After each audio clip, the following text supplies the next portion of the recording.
نومبر 6 نومبر 1968 سے لے کے آگے 139 دن ہیں. وہ 139 دن کی اخباریں نیٹ پہ موجود ہیں جو روزنامے چھپتے تھے.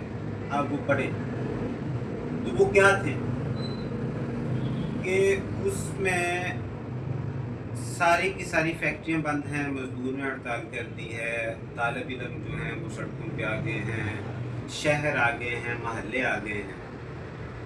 5 پیسے چینی مہنگے ہونے پہ پورا ملک باہر نکل آیا ہے. تو یہ کیسے ہوتا تھا؟ آج یہ نہیں ہوتا. آج یہ نہیں ہوتا. اس وقت ہوتا تھا. اس وقت تھا کیا کہ لوگ منظم تھے کسی نہ کسی بات پہ.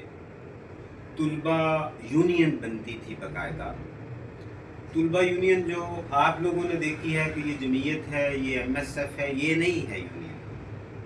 طلبہ یونین یہ تھی کہ وہاں پہ جمعیت ہے، ایک ایم ایس ایف ہے، ایک پی ایس او ہے، ایک این ایس ایف ہے، ڈی ایس او ہے، پی ایس او ہے، تنظیمیں ہیں.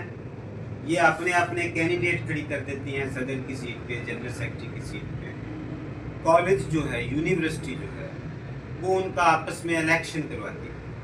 اس الیکشن میں جس کو ووٹ ملتے تھے وہ بنتا تھا یونین کا صدر سیکرٹری. یہ ہے.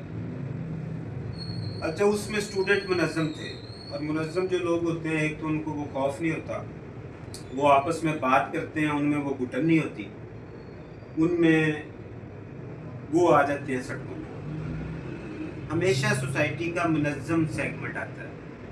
یہ یونینز آئیں، مزدوروں کی یونین، کسانوں کی یونینز، رائٹرز کی یونین. جب یہ آئیں سڑکوں پہ تو ان کی دیکھا دیکھی گاؤں نکل آئے، شہر نکل آئے. ہمیشہ منظم سیگمنٹ آتا ہے، اس کے بغیر محلے باہر نہیں نکلتے، شہر باہر نہیں نکلتے. تو اس کے بعد پھر اسٹیبلشمنٹ نے پاکستان کی، اس نے سوچا کہ کہیں پہ کوئی ہم نے منظم رہنے ہی نہیں دینا. دس از دا اسٹریٹجی.